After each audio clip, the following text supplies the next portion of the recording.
Hi guys, welcome back to another video. So in today's video, I'm going to be going over our farm story. I'm in front of my house here, so we have chickens running around, dogs in the background, cows across the driveway. So there might be a whole lot of noises, but that's okay. That's just part of farming. Anyways, like I said, I wanted to share our farm story, how we became beginning farmers and where we are now. So without further ado, let's get into today's video.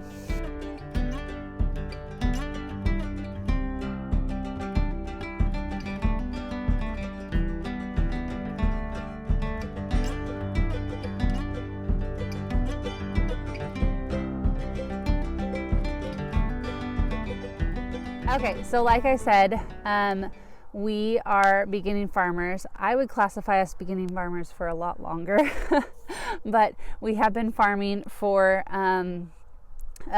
4 years now, I would say. So we'll go back all the way to the beginning. So Ryan and I met in college, and we, I don't know, I guess pretty early on, we knew that we wanted to come back to the farm. So this is actually his parents' farm. They have a house on this land, and then they also have a rental house that they were renting out that Ryan and I moved into when we moved back here. So we, back in college, I keep getting ahead of myself. Back in college, we were living in an apartment, and I mean, we, like I said, knew that we wanted to live on a farm. So we got as eager to plant a garden in the back. And at one point we had chicks that we were hatching out in a sunroom so we could have chickens at my parents' house, which was an hour away. We got 2 pigs and raised them at my parents' house. And then actually my brother and dad ended up taking care of them for that full 6 months while they were growing. We would come back on weekends and take care of them. We also started a microgreen business in our apartment and sold microgreens to different restaurants in town. So like I'm saying, the itch to farm was very real, and we were just trying to do anything to, to get ourselves immersed in farming. And so when we made the decision to come back to the farm, we had just gotten engaged. We, like I said, fixed up this rental house behind us and literally hit the ground running. A year later, after we moved here, we got married, and part of that, moving into the house, we kind of helped clean up the farm.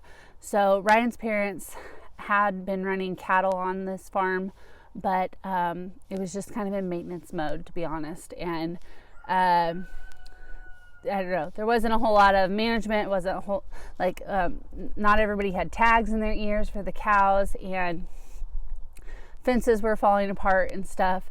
So we came back to land and cattle, but we came back to it in rough shape. And obviously we didn't start from ground zero, but we started very close with how bad everything was in shape when we came back.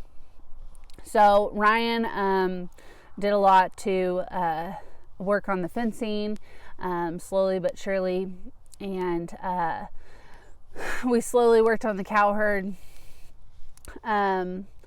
But fast forward to 4 years later, we now have 2 kids on the ground and 1 growing, which will be here in 3 to 4 months.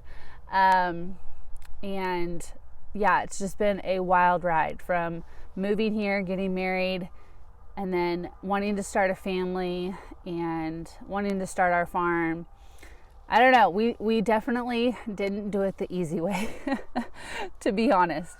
And that's part, like I said, of why I started this channel. A few months back, Ryan had somebody call him who was from up in Nebraska. And he's like, hey, I heard your interview on the Grazing Grass podcast, and I was just interested in how you guys got started and what kind of it took to, make that leap of faith. And that's why I wanted to share our story on YouTube, because it's just, and I'm going to be doing a full series on this, our beginning farmer series.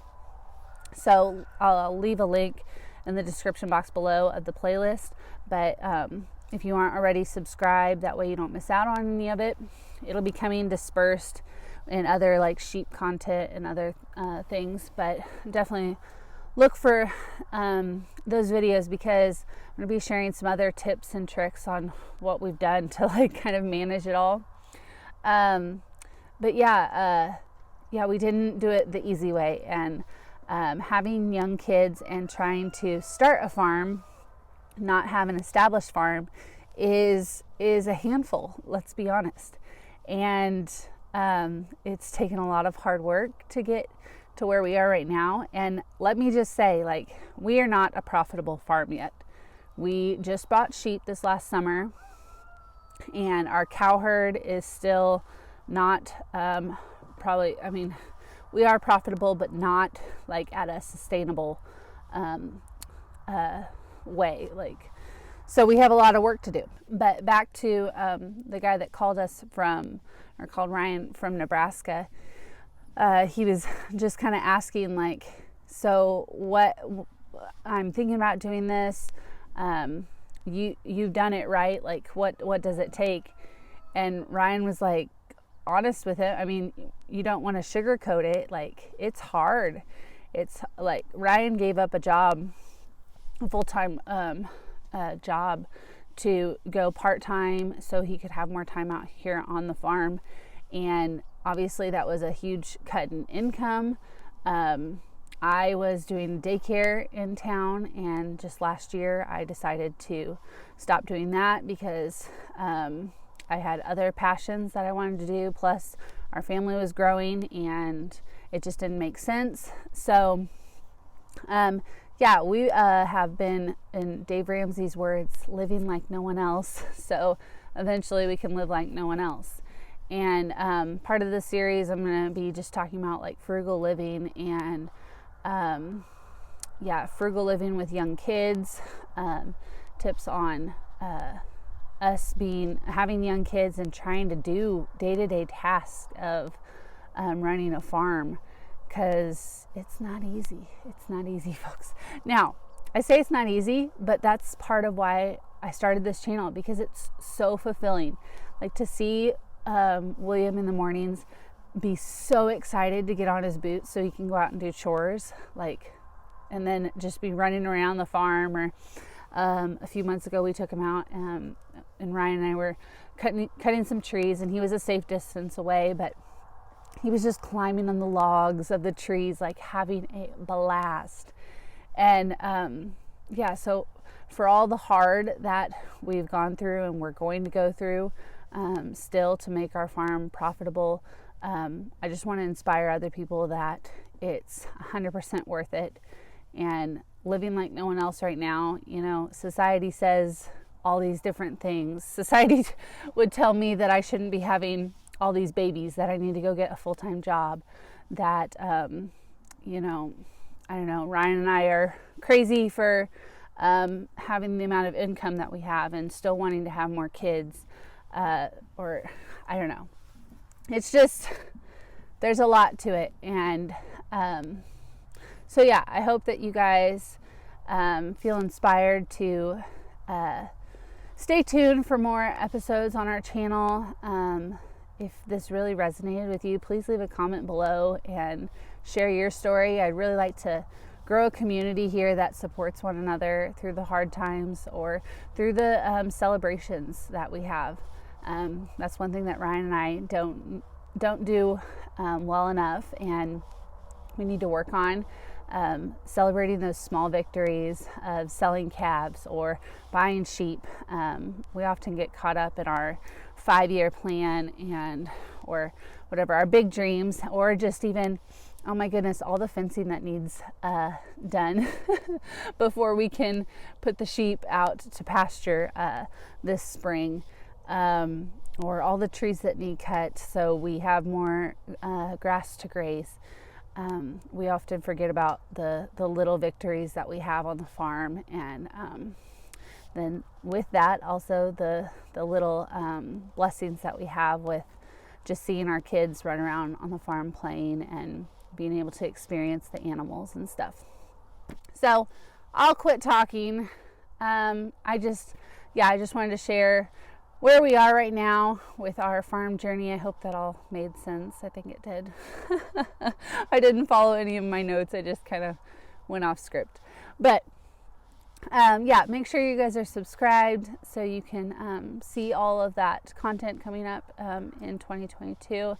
And I feel you if you're in our situation and you want to start a farm, you're starting a farm and you have young kids.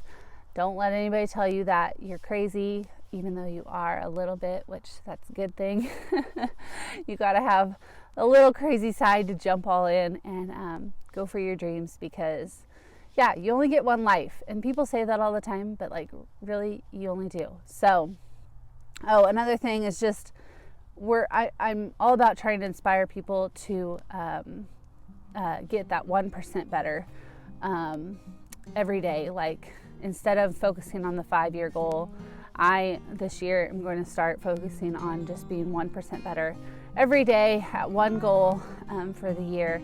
And I know it'll pay off in the long run. So I love and appreciate you guys. Thank you so much. And we'll see you in the next video. Okay, bye guys.